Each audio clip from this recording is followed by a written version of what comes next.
Welcome. इस video में मैं आपको बताऊंगा analysis of financial statement of a bank. मैं आपको ब्रॉडली 5 चीज़ें बताऊंगा।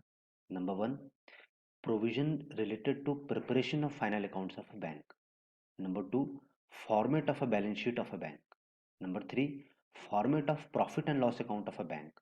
Number 4, details of all the 18 schedules of balance sheet and profit and loss account. देखिए, बैंकिंग रेगुलेशन एक्ट 1949 के हिसाब से 16 शेड्यूल होते हैं ना फाइनल अकाउंट्स में बैंक के। लेकिन अब 2 शेड्यूल्स और यूज होते हैं, नोट्स टू अकाउंट और डिस्क्लोजर ऑफ अकाउंटिंग पॉलिसीज। तो मैं आपको उनके बारे में भी बताऊंगा डिटेल में। और number 5, important ratios used in analysing the performance of a bank. ठीक है, रेशियोज तो अनगिनत होते हैं, मैं आपको कुछ इंपॉर्टेंट रेशियोज के बारे में थोड़ा सा बताऊंगा। तो सबसे पहले पढ़ते हैं provision related to preparation of final accounts of a bank. Understanding financial statement of a bank. ध्यान से देखिएगा, Section 29(1) of BR Act 1949 requires every bank to prepare a balance sheet and profit and loss account. The format is given in Schedule 3rd of the BR Act 1949. Form A, balance sheet. Form B, statement of profit and loss account. Number 2, the financial statement must also comply with the requirement of Schedule 3 of Companies Act 2013 to the extent they are not inconsistent with the requirement of Banking Regulation Act 1949. Number 3, in addition, the financial statement must also follow the government accounting standard issued under the Companies Act, SEBI's listing regulation and ICAI guidelines. अब मैं आपको इन तीनों paragraph का मतलब बताता हूं। देखिए, companies act 2013 में सभी कंपनीज के फाइनेंशियल अकाउंट्स के बारे में डिटेल दिया गया है कि क्या फॉर्मेट होगा।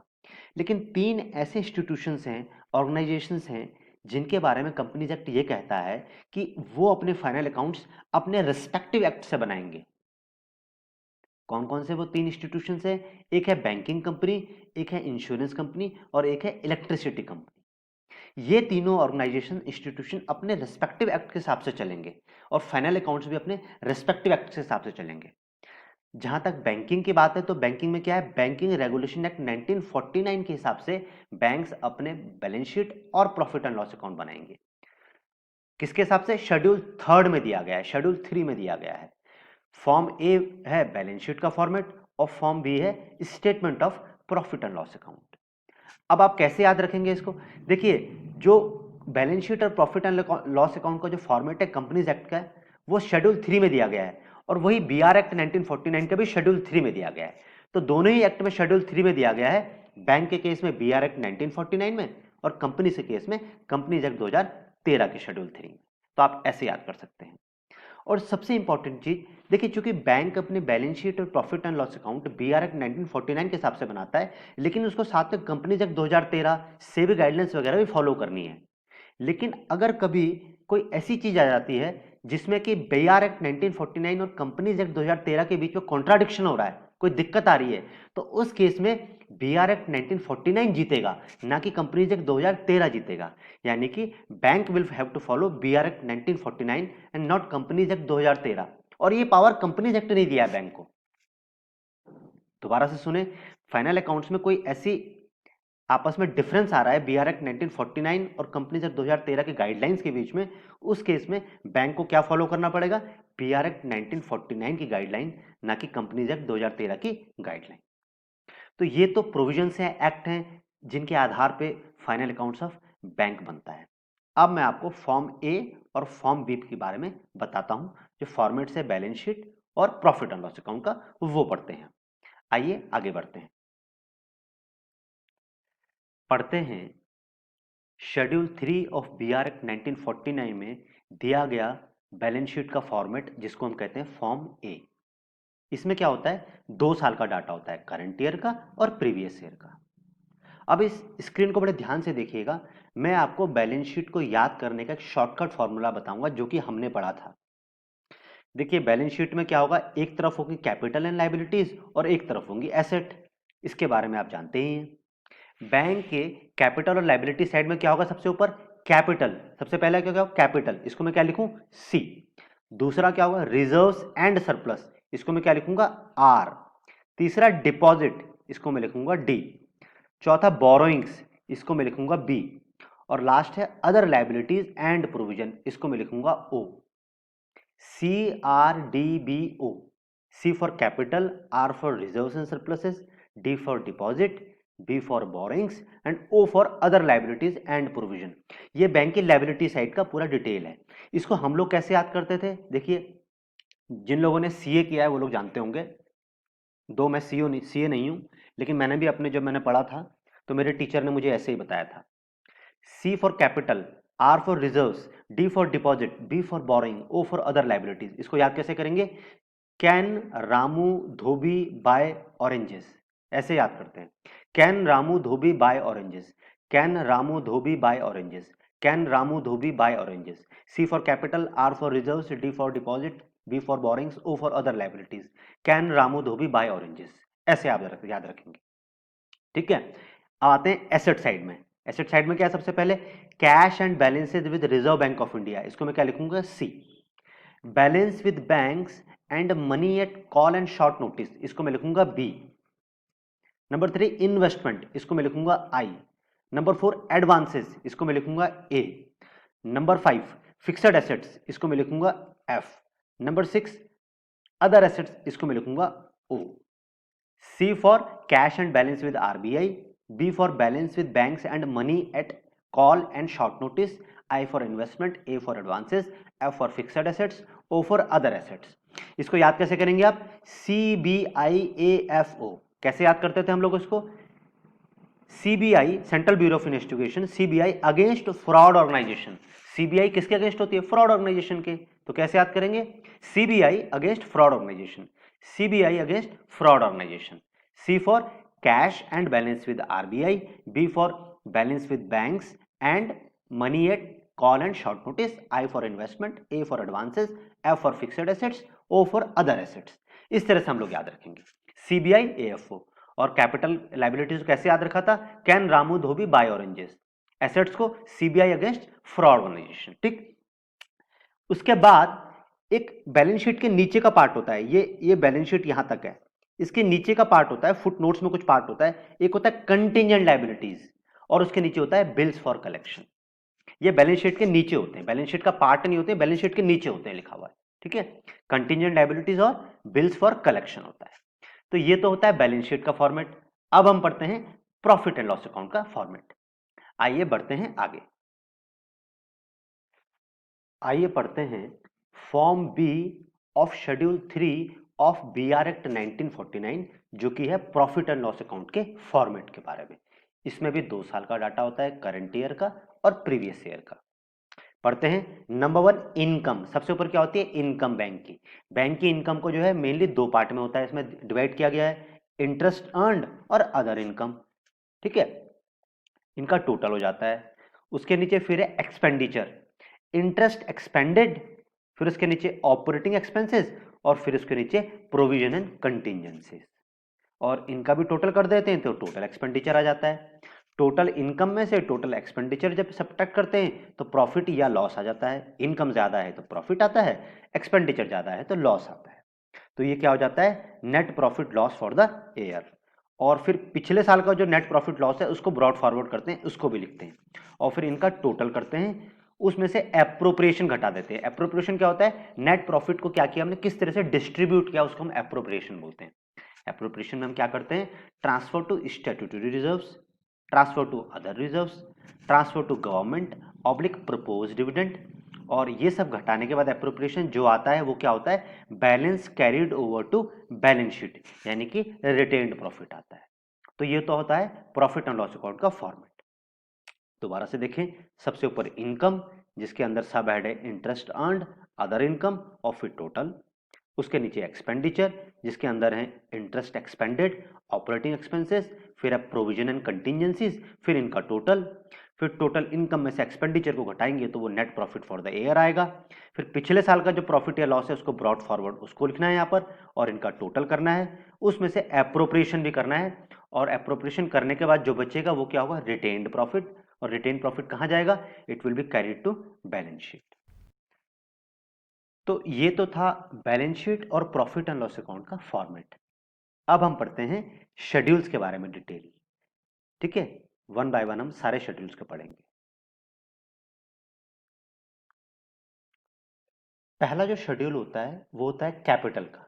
इसमें इस शेड्यूल में क्या क्या दिया होता है, इसमें दिया होता है authorise capital of a bank, issued capital of a bank, subscribed capital of a bank, called up capital of a bank, paid up capital of a bank and calls unpaid and forfeited shares are shown separately.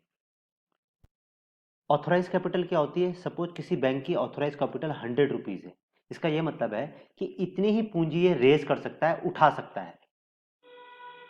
तो authorise capital क्या होती है, वो maximum capital जो कि एक company authorise है raise करने के लिए, इसके ऊपर वो कैपिटल एक्सेप्ट नहीं कर सकता है, पूंजी एक्सेप्ट नहीं कर सकता है, पैसा एक्सेप्ट नहीं कर सकता है ना, कैपिटल के रूप में। तो वो हो गए ऑथराइज कैपिटल। दूसरा होता है इश्यूड कैपिटल। इशूड कैपिटल क्या होती है कि ये तो ऑथराइज है, ये तो मैक्सिमम लिमिट है कैपिटल रेज करने की, उसमें से जितनी उसने इशू कर दी है वो होती है इशूड कैपिटल।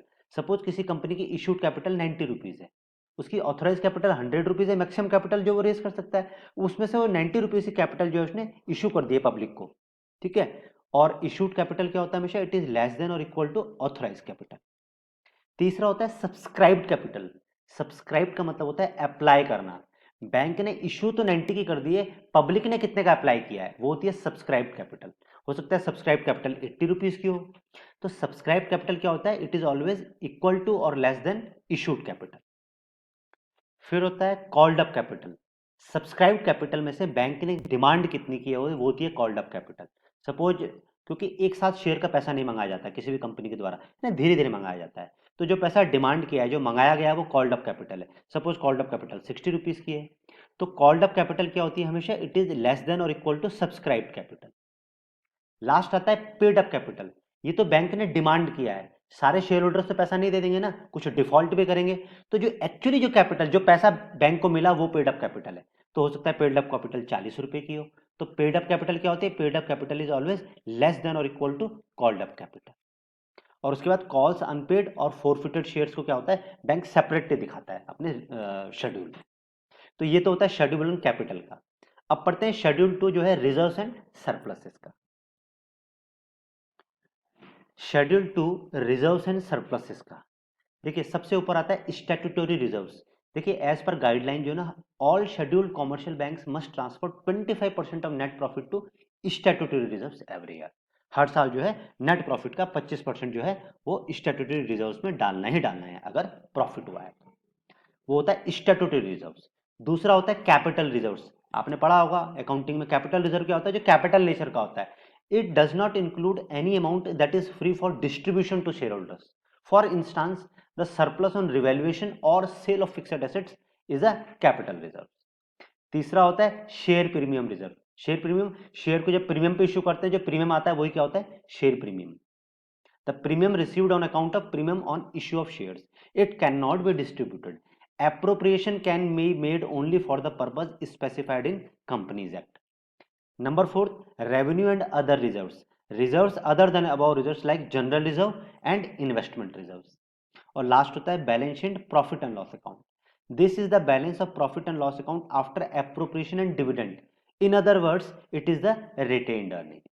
तो ये तो होता है reserves and surpluses schedule number 2। अब पढ़ते हैं हम शेड्यूल नंबर 3। शेड्यूल नंबर 3 होता है deposit. They are the most important source of fund for commercial bank. यानी कि लायबिलिटी साइड का सबसे इंपॉर्टेंट पार्ट बैंक के लिए कैपिटल के बाद क्या होता है, डिपॉजिट। भाई सारा बैंक का काम डिपॉजिट से ही तो चलता है। बैंकिंग का तो मतलब ही है, बैंक क्या करता है, डिपॉजिट लेता है और उसको फिर लोन के रूप में देता है। डिपॉजिट 4% पे लेता है, लोन 10% पे लेता है, तो जो इसका 6% है यही तो इसका ग्रॉस प्रॉफिट है। तो इसीलिए सबसे इंपॉर्टेंट क्या है, डिपॉजिट है। डिपॉजिट क्या, फूड है और रॉ मटेरियल है बैंक के लिए। ओके, डिपॉजिट भी जो है रिजर्व शेड्यूल्स में 3 प्रकार से दिखाया जाता है, demand deposit, saving bank deposit और टर्म डिपॉजिट। कई बार डिमांड डिपॉजिट में हम सेविंग बैंक डिपॉजिट भी ले लेते हैं। एक्चुअली डिमांड डिपॉजिट क्या होता है, करंट डिपॉजिट और सेविंग बैंक का जो है डिमांड पोर्शन, ठीक है, तो वो डिमांड डिपॉजिट होता है। उसके बाद होता है सेविंग बैंक डिपॉजिट और फिर होता है टर्म डिपॉजिट। इनका पूरा डिटेल देना पड़ता है शेड्यूल में। शेड्यूल नंबर 4 होता है बोरोइंग्स। अब देखिए डिपॉजिट कहां पर होता है बैंक का, ब्रांचेस में होता है, और बोरिंग्स क्या होती है, हेड ऑफिस से होती हैं। ब्रांचेस थोड़ी बोरो करती हैं, कभी ब्रांचेस तो डिपॉजिट लेती हैं। मार्केट से बोरो करना है, आरबीआई से बोरो करना है, वो क्या करता है, हेड ऑफिस करता है बैंक का। तो deposit takes place at branches while borrowing takes place at head office. अब शेड्यूल्स में जो बोरोइंग का शेड्यूल, उसमें क्या है, बोरोइंग को दो पार्ट में बांटा गया है, borrowing in India, borrowing outside India. Borrowing in India में क्या है, from RBI, other bank, other institutions and agencies, और बोरोइंग आउटसाइड इंडिया। तो ये तो है शेड्यूल नंबर 4 बोरोइंग का। अब हम पढ़ते हैं schedule number 5। Schedule 5 other liabilities and provisions. सबसे ऊपर है इसमें बिल्स पेएबल। बिल्स पेएबल में क्या क्या आता है बैंक के शेड्यूल्स में, demand draft, travellers cheques, bankers cheques etcetera, ठीक है। फिर होता है इंटर ऑफिस एडजस्टमेंट नेट। ये क्या होता है, unreconciled items within a bank. Example, one branch of a bank transferred an amount from a customer account to another branch but the second branch has not received the same as on date of balance sheet। ये inter office adjustment होते हैं, यानी कि bank ने किसी customer के ब्याह पे कुछ पैसा भेजा दूसरी ब्रांच में, वो अभी वहां तक अप्रोप्रिएट नहीं हुआ है, रिसीव नहीं हुआ है, तो वो क्या हो गया, इंटर ऑफिस एडजस्टमेंट होते हैं। नेक्स्ट है इंटरेस्ट एक्रूड। इंटरेस्ट एक्रूड में भी दो पार्ट होते हैं, interest due and payable, interest accrued but not due. क्या होते हैं, सपोज किसी कस्टमर ने 31 दिसंबर को 6 मंथ की एफडी बनाई, 31 दिसंबर को, तो 31 मार्च को क्या होगा, अभी ये ड्यू तो नहीं हुई है लेकिन 3 महीने का इंटरेस्ट एक्रू हो गया ना, तो क्या होगा, interest accrued but not due. और यही एफडी 30 जून में क्या होगी, ड्यू हो जाएगी और पेएबल भी हो जाएगी। तो इंटरेस्ट ड्यू एंड पेएबल, तो इंटरेस्ट एक्रूड में दो चीजें हो गई हैं, interest due and payable, interest accrued but not due. Last जो है शेड्यूल 5 में वो है अदर्स इंक्लूडिंग प्रोविजन। जो लाइबिलिटी कहीं ना आए वो यहां आएगी, जैसे provision for income tax, propose dividend, outstanding expenses, staff security deposit, TDS, income tax collected on behalf of government, provision for gratuity, pension and other staff benefit. अब यहां पर नॉर्मल मैन्युफैक्चरिंग और ट्रेडिंग कंसर्न की जगह जैसे वहां पर current liabilities, current assets होते हैं, यहां पर कुछ नहीं होता है बैंक की बैलेंस शीट में ऐसा, ठीक है। तो ये तो है शेड्यूल्स कैपिटल और लायबिलिटीज पार्ट के। अब हम एसेट साइड के जो है शेड्यूल्स को पढ़ते हैं। एसेट साइड के शेड्यूल पढ़ते हैं। Schedule number 6 cash and balance with Reserve Bank of India. इसमें दो चीजें आती है, कैश इन हैंड और दूसरा होता है balance with RBI. Schedule number 7, इसमें होता है balance with banks and money at call and short notice. RBI के अलावा जो बाकी बैंक्स में अगर किसी बैंक का बैलेंस है तो वो इस शेड्यूल में आएगा। और क्या आएगा, money at call and short notice. क्या होता है, money lent for 1 day is called money at call notice, and money lent for more than 1 day but less than 14 day is money at short notice. These amounts are unsecured. Participants are scheduled commercial banks. They borrow from this market to meet their CRR and SLR requirement. तो यह है schedule number 7। अब पढ़ते हैं schedule number 8 जो कि है investment के बारे में। Schedule number 8 investment. Banks investment are regulated in order to ensure a minimum level of liquidity and to avoid exposure to specific industries or business enterprises। Investment को भी शेड्यूल नंबर 8 में दो पार्ट में हमको display करना पड़ता है, show करना पड़ता है। Investment in India, in government securities, other approved securities, shares, debenture and bonds, subsidiary and और ज्वाइंट वेंचर्स एंड अदर्स। उसी प्रकार से इन्वेस्टमेंट आउटसाइड इंडिया में गवर्नमेंट सिक्योरिटीज, सब्सिडियरीज एंड और joint venture abroad, other investment to be specified. तो ये तो हो गया शेड्यूल 8 जो कि है इन्वेस्टमेंट के बारे में। अब पढ़ते हैं शेड्यूल 9 जो कि है एडवांसेस के बारे में। शेड्यूल 9 एडवांसेस के बारे में। जिस तरीके से डिपॉजिट बैंक का फूड या रॉ मटेरियल है, उसी प्रकार से एडवांसेस बैंक का फिनिश्ड गुड है, ऐसे समझ लीजिए। Advances comprises loan given by banks and are the largest item of bank's balance sheet. Advances are classified in three ways. Schedule में एडवांसेस को तीन तरीके से हमको क्लासिफाई करना पड़ता है। Number one, type of advance, bill purchased and bill discounted. जो साइट बिल होते हैं वो परचेज होते हैं और जो यूजेंस बिल होते हैं वो डिस्काउंटेड होते हैं। बी, कैश क्रेडिट, जो कि जनरली स्टॉक के अगेंस्ट दिया जाता है। ओवरड्राफ्ट, जो स्टॉक के अगेंस्ट के अलावा जो लोन है जनरली वो हम ओवरड्राफ्ट कह देते हैं। लोन्स रिपेबल ऑन डिमांड, जो डिमांड लोन्स होते हैं। सी, टर्म लोन्स होते हैं जो लॉन्ग पीरियड के लिए दिए जाते हैं। फिर है advances on type of security, secured by tangible security, secured by bank oblique government guarantee, और अनसिक्योर्ड लोन्स या अनसिक्योर्ड एडवांसेस। तीसरा जो है लोकेशनल और सेक्टोरल डिस्ट्रीब्यूशन ऑफ एडवांस है। उसमें हम एडवांस इन इंडिया को क्लासिफाई करते हैं प्रायोरिटी सेक्टर एडवांस में, पब्लिक सेक्टर एडवांस में, advances to banks and others. Advances for outside India क्या है? Due from bank, due from other, bill purchase and discounted, syndicate loan and others. तो ये schedule number 9 है, जो कि सबसे इंपॉर्टेंट शेड्यूल है कैपिटल के बाद, जो कि एडवांसेस के बारे में बताता है। एडवांसेस को कई तरीके से क्लासिफाई करके जो है शेड्यूल में डिस्प्ले करना पड़ता है। पढ़ते हैं शेड्यूल नंबर 10, जो कि है फिक्सेड एसेट के बारे में। तो बैंक में फिक्सेड एसेट क्या होता है? एक तो प्रीमाइसेस होता है जो बैंक है ना, जहाँ पर बैंक सिचुएटेड होता है। उसके अलावा अदर फिक्सेड एसेट्स होते हैं जैसे फर्नीचर एंड फिक्चर है ना, आपके कंप्यूटर्स हो गए, ये सब चीज़ें होती हैं। तो ये फिक्सेड एसेट के शेड्यूल में डिटेल दिया जाता है उनका। शेड्यूल नंबर 11 होता है अदर एसेट। जिस तरीके से लाइबिलिटी वाली साइड में अदर लाइबिलिटी होती है, उसी प्रकार से एसेट वाली साइड में क्या होता है? शेड्यूल 11 अदर एसेट्स का होता है।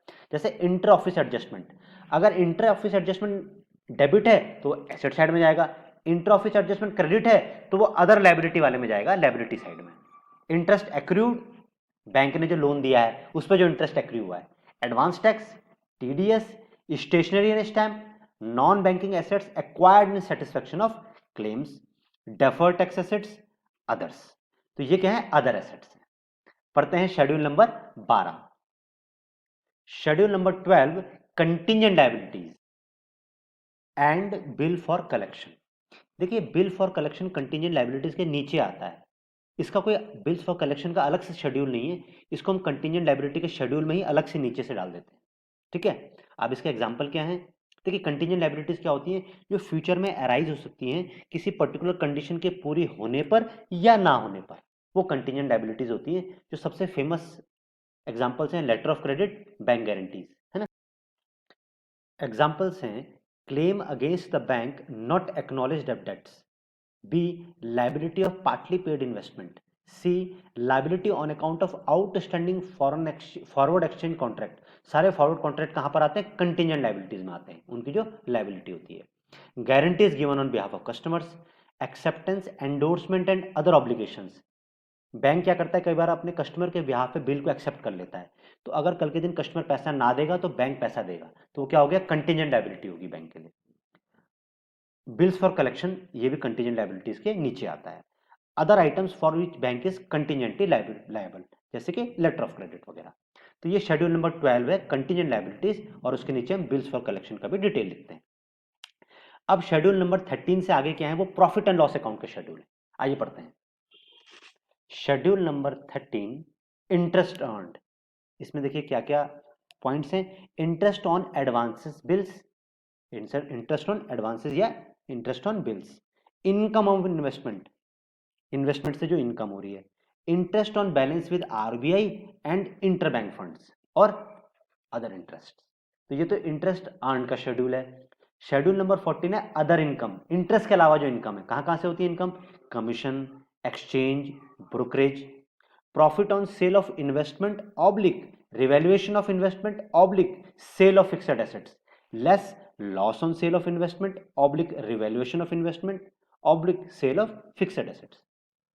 नेक्स्ट अदर इनकम है profit on exchange transaction less loss on exchange transaction.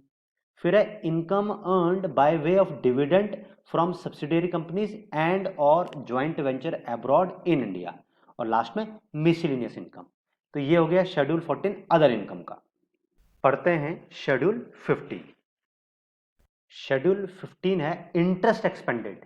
इसमें क्या क्या है? Interest on deposit, interest on RBI/interbank borrowing or other interest expended. Schedule number 16 operating expenses. Operating expenses क्या होते हैं बैंक के?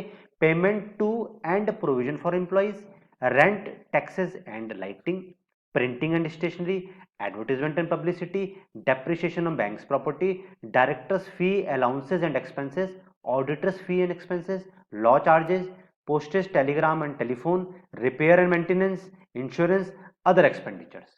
तो ये क्या है? ऑपरेटिंग एक्सपेंसेस का शेड्यूल है. पढ़ते हैं शेड्यूल नंबर 17.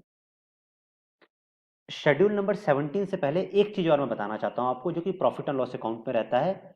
ऑपरेटिंग एक्सपेंसेस के नीचे प्रोविजंस एंड कंटिजेंसीज भी रहता है. इसमें क्या होता है?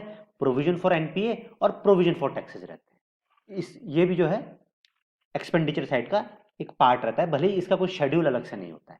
ठीक है, अब मैं आपको बताता हूं शेड्यूल नंबर 17 के बारे में. शेड्यूल नंबर 17 क्या है? नोट्स ऑन अकाउंट या नोट्स टू अकाउंट. देखिए क्या है, बीआर एक्ट 1949 के हिसाब से 16 शेड्यूल हैं, लेकिन अब 2 शेड्यूल्स और यूज हो रहे हैं, शेड्यूल नंबर 17 और शेड्यूल नंबर 18. शेड्यूल नंबर 17 क्या होता है कि जो भी बैलेंस शीट और प्रॉफिट एंड लॉस अकाउंट के शेड्यूल है, उनके अलावा भी बहुत सी इंपॉर्टेंट चीज है जो कि जो है पब्लिक को या गवर्नमेंट को या स्टेक होल्डर्स को जानना जरूरी है, वो नोट्स टू अकाउंट में आता है. जैसे अब बैंक के केस में क्या है? Capital adequacy ratio. बैंक को कंपलसरी अपने नोट्स में उसके बारे में बताना है. फिर कैपिटल एडिक्वेसी रेशियो में टायर 1 कैपिटल के बारे में, टायर 2 कैपिटल के बारे में, percentage of share holding of government के बारे में, gross value of investment in India and outside India के बारे में, percentage of net NPA to net advances के बारे में, मूवमेंट इन एनपीए के बारे में, प्रोविजंस के बारे में, maturity pattern on investment and securities के बारे में, मैच्योरिटी पैटर्न ऑफ लोन्स के बारे में, फॉरेन करेंसी एंड लायबिलिटीज के बारे में, मैच्योरिटी पैटर्न ऑफ डिपॉजिट्स के बारे में, मैच्योरिटी पैटर्न्स ऑफ बोरोइंग के बारे में, लैंडिंग टू सेंसिटिव सेक्टर के बारे में, interest income as a percentage of working funds के बारे में, नॉन इंटरेस्ट इनकम के बारे में, ऑपरेटिंग प्रॉफिट के बारे में, रिटर्न ऑन एसेट के बारे में, बिजनेस पर एम्प्लॉय के बारे में, फॉरेन करेंसी एंड लायबिलिटीज के बारे में, profit per employee, depreciation on investment, CDR के बारे में, कॉर्पोरेट डेट रिस्ट्रक्चरिंग और नॉन एसएलआर इन्वेस्टमेंट के बारे में. इन सब के बारे में बैंक को नोट्स टू अकाउंट में थोड़ा थोड़ा जरूर कुछ डिटेल देना है. ठीक है, इसके अलावा नोट्स ऑफ अकाउंट में एक बहुत इंपॉर्टेंट चीज मैं बताना चाह रहा हूं जो आजकल बहुत ज्यादा यूज हो रही है. आजकल आपने कई बार न्यूज में सुना होगा कि किसी पर्टिकुलर बैंक को आरबीआई ने पेनल्टी इंपोज किया. क्यों? डाइवर्जेंस इन एसेट क्लासिफिकेशन में बैंक ने अपने एनपीए या प्रोविजंस को जानबूझकर ही कम दिखाया, तो उसके बारे में बैंक को नोट्स में जरूर देना है. तो क्या है ये? नोट्स टू अकाउंट में आता है, disclosure in the notes to account to the financial statements divergence in asset classification and provisioning. As per circular number this, all commercial banks are required to disclose in the notes to account to the financial statement divergence in the asset classification and provisioning. अभी इसी के बारे में 2019 में एक और latest circular आया है आरबीआई का. The Reserve Bank of India assesses compliance by banks with extant prudential norms on income recognition, asset classification and provisioning as part of its supervisory process. There have been instances of material divergence in banks' asset classification and provisioning from the RBI norms, thereby leading to the published financial statements not depicting a true and fair view of the financial position of the bank. In order to ensure greater transparency and promote better discipline with respect to compliance with the IRACP norms, it has been decided that banks shall make suitable disclosure as per annexure wherever either the additional provisioning for NPAs assessed by RBI exceeds 10% of the reported profit before provision and contingents for the reference period, and or the additional gross NPA identified by RBI exceeds 15% of the published incremental gross NPA for the reference period. अब ये सारे paragraph का मतलब यह है कि banks को अपने नोट्स ऑफ अकाउंट में लिखना है क्या?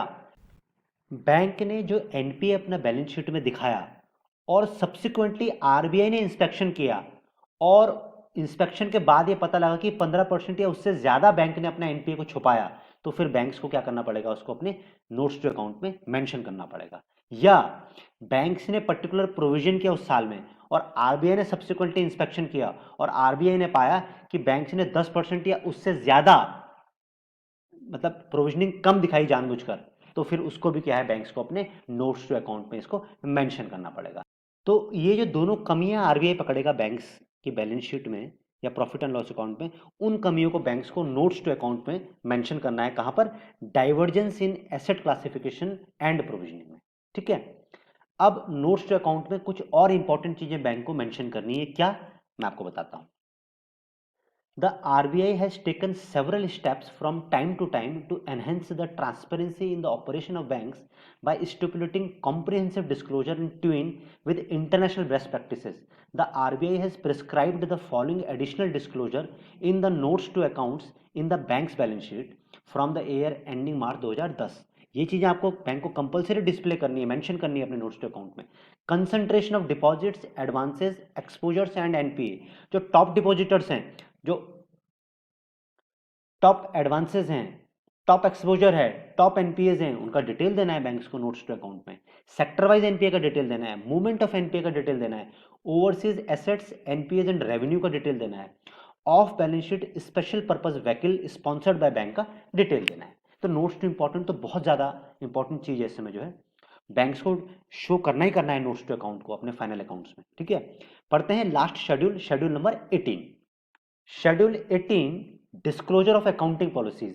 In order to bring the true financial position of banks and enable the users of financial statements to study and have a meaningful comparison of their position, the bank should disclose the accounting policies regarding key areas of operation at one place along with notes on accounting in their financial statements.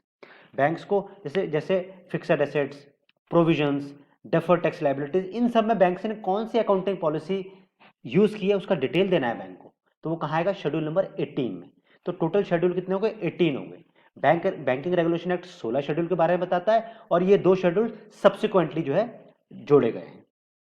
तो मैंने अभी तक आपको bank के final account से related act, format of balance sheet and profit and loss account and detailed description of schedules of final accounts of banks बता दिया है।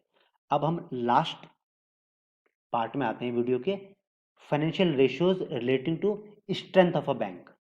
ठीक है, मैं कुछ फाइनेंशियल रेशियोज के बारे में आपको बताऊंगा जिसकी मदद से आप बैंक के फाइनेंशियल स्टेटमेंट को प्रॉपर तरीके से एनालाइज कर पाएंगे। आइए बढ़ते हैं आगे। Financial ratios related to banks performance. Number 1, return on equity. क्या होता है return on equity of a bank? Net profit upon equity. Example दिया है मैंने 2012 और 2013 का बैंक का फाइनेंशियल स्टेटमेंट्स है। नेट प्रॉफिट 1.28 लाख, यहाँ पर 2013 में नेट प्रॉफिट है 1.07 लाख। इक्विटी है 6.89 lakh and 5.38 lakh. Return on equity कितना आ गया? 18.60 और ये है 19.83। तो share holders expect a return on equity higher than cost of equity. This ratio can be improved by raising low cost deposit and lending at a higher interest rate. इसको बढ़ाया जा सकता है। लो कॉस्ट डिपॉजिट क्या होता है? Low cost deposit CASA deposit, current account, saving bank account, और या lending at higher interest rate. अब lending at higher interest rate तो ऑप्शन है नहीं क्योंकि इतना कंपटीशन हो गया है। तो बैंक्स क्या कोशिश करते हैं? अपना कासा बेस बढ़ाने का। जब कासा बेस बढ़ाते हैं तो उससे क्या होता है? बैंक का नेट प्रॉफिट जो है वो क्या होता है? बढ़ जाता है। जब नेट प्रॉफिट बढ़ता है तो न्यूमिनेटर बढ़ जाता है और जब न्यूमिनेटर बढ़ता है तो रिटर्न ऑन इक्विटी भी बढ़ जाता है। तो ये होता है return on equity of a bank. दूसरा रेशियो है return on asset of a bank. ये क्या होता है? Net profit upon asset. जैसे यहां पर 2012 में कितना है रिटर्न ऑन एसेट? 1.92, ये है 1.93। रिटर्न ऑन एसेट कैसे बढ़ा सकता है बैंक?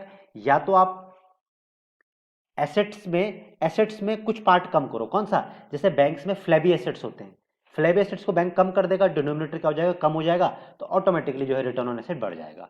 या फिर नेट प्रॉफिट को आगे बढ़ा दे। कैसे? लो कॉस्ट डिपॉजिट लेकर के। तो ये होता है return on asset, that is net profit divided bye asset. पढ़ते हैं नेक्स्ट रेशियो। तीसरा रेशियो बड़ा इंपॉर्टेंट रेशियो होता है, लीवरेज रेशियो। ये क्या होता है? Asset upon equity. ये रेशियो ये बताता है एसेट को फाइनेंस करने के लिए इक्विटी कितनी लगाई गई है और बोरोड फंड कितना लगाया गया है। ये क्या होता है? Asset upon equity. जैसे 2012 में एसेट है 66.86 लाख, इक्विटी है 6.89, तो लिवरेज कितना है? 9.71। 2013 में क्या है? एसेट 55.53 और इक्विटी है 5.38, तो लिवरेज क्या है? 10.38। देखिए बैंक के केस में बहुत हाई लिवरेज होता है। किसी नॉर्मल मैन्युफैक्चरिंग या ट्रेडिंग कंसर्न में इतना लिवरेज हो जाएगा तो वो तो बहुत ज़्यादा डेंजरस सिचुएशन में आ जाएगी। लेकिन बैंक में आप जनरली देखेंगे लिवरेज बहुत ज़्यादा होता है। क्यों? क्योंकि बैंक्स का मैक्सिमम जो मोबिलाइजेशन क्या होता है वो डिपॉजिट और बोरोड फंड से का ही होता है। This is a measure of the extent to which a bank benefit from using borrowed fund, mainly deposit. In banks generally the leverage is high. Banks depend on deposit and borrowing to a far greater extent than non financial firms. इसीलिए bank के case में leverage जो है ज्यादा होता है। Leverage ज्यादा होने से क्या होता है, प्रॉफिट भी मैग्नीफाई होता है। अगर थोड़ा सा जो है इनकम मैग्नीफाई हो जाए तो नेट प्रॉफिट ही मैग्नीफाई हो जाता है ना। लेकिन उसका अपोजिट भी होता है, अगर हल्का सा वेरिएशन हो जाए रेवेन्यू में डाउनवर्ड तो उससे उसका प्रॉफिट में वेरिएशन बहुत ज्यादा होता है, वो लिवरेज होता है। ठीक है, तो बैंक्स के केस में लिवरेज क्या होता है, ज्यादा होता है जनरली। तो ये होता है लिवरेज रेशियो, या जिसको बोलते हो एसेट अपॉन इक्विटी, और उसका एक दूसरा नाम क्या होता है, इक्विटी मल्टीप्लायर। ठीक है, पढ़ते हैं next financial ratio. Next financial ratio होता है प्रॉफिट मार्जिन या नेट प्रॉफिट जिसको बोलते हैं। It is net profit divided by revenue और इनकम। इसके बारे में आपको पता ही है ना, प्रॉफिट मार्जिन या net profit ratio. Fifth ratio है cost of deposit. Cost of deposit क्या होता है, interest on deposit divided by total deposit. जैसे 2012 में कॉस्ट ऑफ डिपॉजिट है 5.85, 2013 में कॉस्ट ऑफ डिपॉजिट क्या हो गया 5.75, यानी कि अच्छी बात है, घट रहा है। Cost of deposit is determined by interest rates that a bank offers on it's deposit.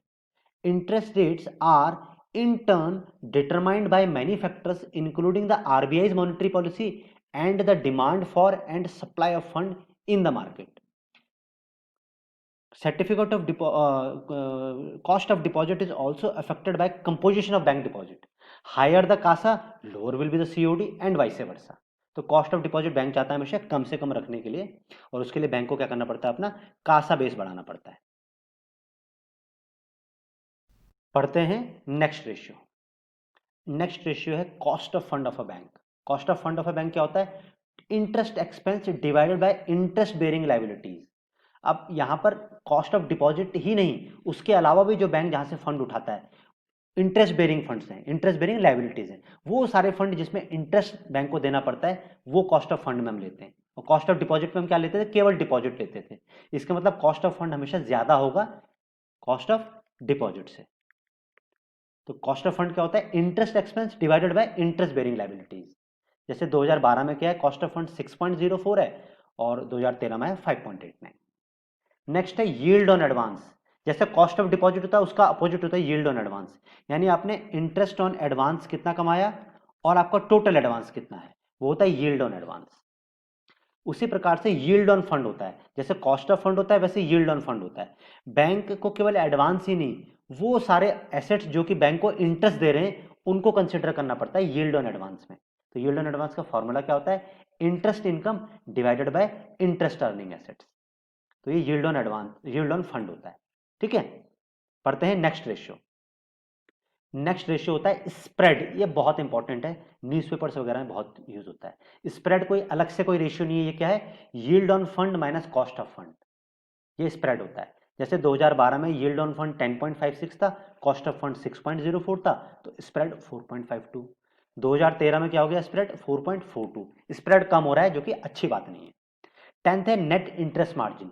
ये भी कोई अलग से रेशियो नहीं है, ये क्या है, net interest income divided by interest earning asset. Net interest income क्या होता है, interest earned on advance minus interest expended, ये डिफरेंस होता है, वो होता है नेट इंटरेस्ट इनकम।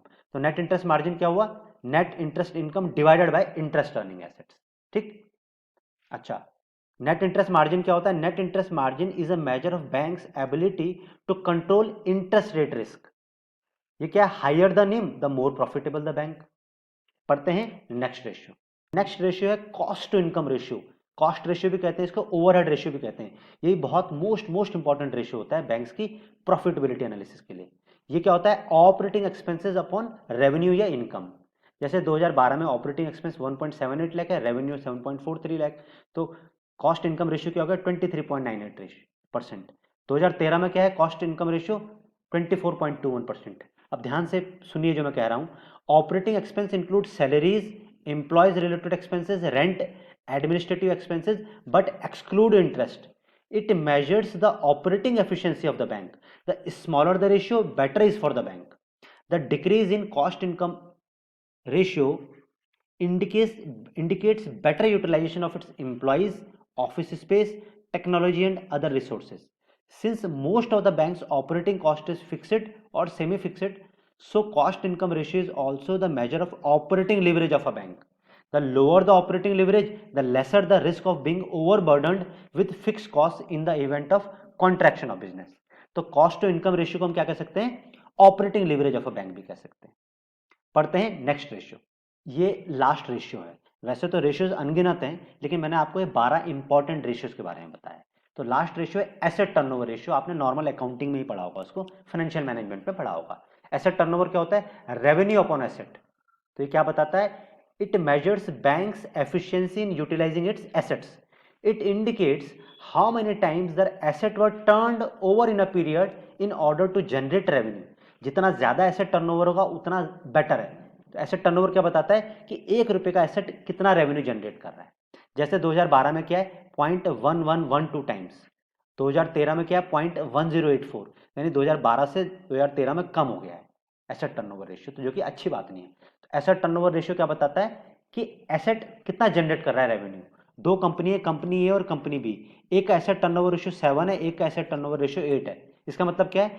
कंपनी में 1 रुपए का एसेट 7 रुपए की सेल जनरेट कर रहा है, और कंपनी बी में 1 रुपए का एसेट 8 रुपए की सेल जनरेट कर रहा है। तो कंपनी बी इज बेटर, क्योंकि यहाँ वही एसेट जो है ज्यादा सेल जनरेट कर रहा है। तो वही एसेट टर्नओवर रेशियो होता है। बैंक के केस में सेल तो होती नहीं, क्या होता है? रेवेन्यू होता है। तो जितना ज्यादा एसेट टर्नओवर रेशियो होगा उतना ज्यादा बेटर होगा बैंक के लिए, बैंक की प्रॉफिटेबिलिटी के लिए। तो आज के लेसन में मैंने आपको इतनी इंपॉर्टेंट चीजें बताई। मैंने एक्ट बताया फाइनेंशियल स्टेटमेंट्स का, बैंक्स का, मैंने फॉर्मेट बताया बैलेंस शीट और प्रॉफिट एंड लॉस अकाउंट का, मैंने शेड्यूल्स का बहुत डिटेल में आपको बताया, और 12 most important ratios in determining the financial strength of a bank बताया। तो आशा करता हूं कि आपको बहुत नॉलेज गेन हुआ होगा आज के वीडियो से। Thank you.